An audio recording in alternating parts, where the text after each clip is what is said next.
omistettu eräälle nuorimmista faneistani tässä eturivissä. Istun pienellä kivellä, katson järven elämää.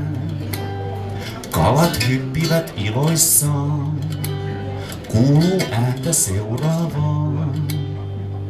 Blup, blump, molskis. Blup, blump, molskis.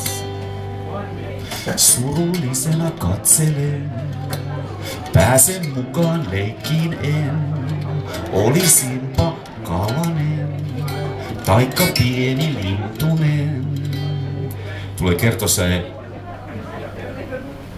Blup, blump, molskis. Blup, blump, molskis. Ei, en ole kala en ees pieni lintunen. Olen viisas ihminen ja surullisena katselen. Ja tähän viimeiseen kertosäkeen toivoisin, että daamit laulavat blup, blump ja herrat laulavat molskis. Katsotaan onnistuuko. Ensin daamit. Molskis. Yhdet vielä. Molskis. Mainiota. Kiitokset.